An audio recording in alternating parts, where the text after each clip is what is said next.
So hello guys, नमस्ते, welcome back to the channel. पोखरामा आउनु भएको छ घुम्नलाई होइन, तर यो मन्दिर आउनु भएको छैन भने तपाईँले धेरै कुरा छुट्याइराख्नु भएको छ। यो मन्दिर हेर्नुहोस् त, कस्तो राम्रो केदारेश्वर महादेवको मन्दिर हो।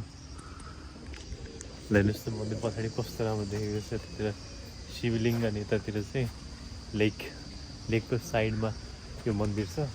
यहाँको भाइब चाहिँ अति बवाल छ कि। अब यतातिर मन्दिर भयो होइन, अनि यतातिर यो जङ्गल, यो लेक, अझ दिउँसोमा होइन मान्छे नभएको बेला आउनुभयो भने त यस्तो पिसफुल छ नि हो। हेर्नुहोस् न, I think am the only visitor अहिले यो बेलामा चाहिँ। सो गाइज, यहाँ आउनु भएको छैन भने चाहिँ एक्चुली अवश्य पनि आउनुपर्छ। एकदमै रमाइलो छ, पिसफुल ठाउँ छ कि। अनि यो शिवको पूजाआजा गर्ने बेलामा शिवरात्रिमा यहाँ चाहिँ एकदमै भिड हुन्छ। पूर्व राजा ज्ञानेन्द्र पनि यहाँ बेला बेला आइराख्नुहुन्छ। एकदमै धार्मिक आस्था भोगेको ठाउँ छ। मलाई चाहिँ रमाइलो लाग्छ नावनदेन आउनलाई। यहाँनिर एउटा यस्तो दामी पार्क छ, हेर्नु न। यो चाहिँ शेषनागको होला है। डिफ्रेन्ट स्क्रिप्चर्सहरू छ कि। स्क्रिप्चर्स भन्छ कि आइडल्स के भन्छ के अब यो चाहिँ शालिग्राम होला होइन। अनि वाट इज दिस, हेर्नु के खतरा छ नि है। अनि यतापट्टि हेर्नु त, मान्छेको मुख जस्तो बनाएको छ यसलाई। लगेर गाइजलाई हेर्नुहोस् त्यहाँ के खतरा देखियो है। यो पनि बब्बल लाग्यो मलाई। ल यहाँ हेर्नुहोस् के हो यो, दामी लाग्यो। यस्तो खालको त थुप्रै रहेछ हौ यहाँ त। यहाँ आउनु भएको छैन नि, एकचोटि आउनु होला, रमाइलो भन्छ यहाँ फोटो खिच्नलाई।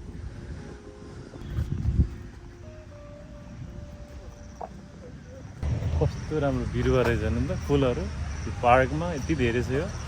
मान्छेहरू पिकनिकहरू आउने, बस्ने, रमाइलो गर्ने। आहा, आई लभ दिस। दामी लाग्यो मलाई त। यहाँ बाटो पिजुनको लागि अलकत्रा जलाउँदैछ, काम हुँदैछ जस लगाइ। यहाँ पो वर्ल्ड कप लागेको छ लिएर त पछाडि। आम्बो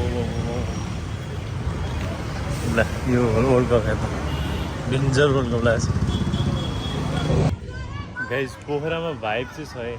अहिले टुरिस्टहरूको सङ्ख्या चाहे त्यो इन्डियन होस् चाहे इन्टरनेसनल होस् है, जस टुरिज्म चाहिँ बुमिङै छ। हेर्नु न, जस चहल पहल चाहिँ छ है। जसले जे भने पनि टुरिज्म चाहिँ मजाले बुम चाहिँ भइरहेछ। अब ठुलो डुङ्गाहरू देखिन छोडे, अब यस्तै प्याडल बोर्डिङहरू एकदम पपुलर भइरहेछ। प्याडल बोर्डिङ गर्नु भएको छैन भने गर्नु होला, लास्ट रमाइलो हुन्छ। मैले पनि पहिला गरेको छु है, रमाइलो चाहिँ हुन्छ।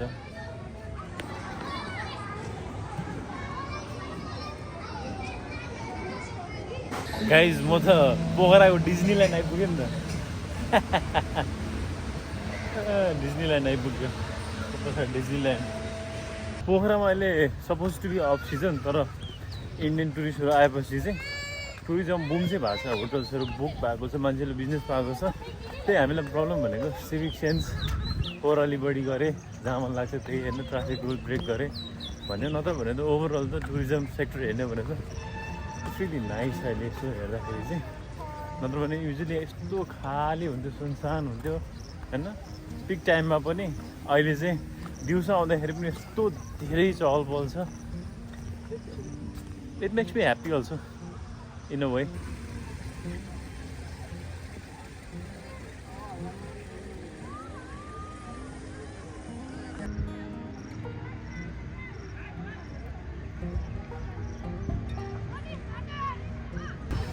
लेक साइडको रमाइलो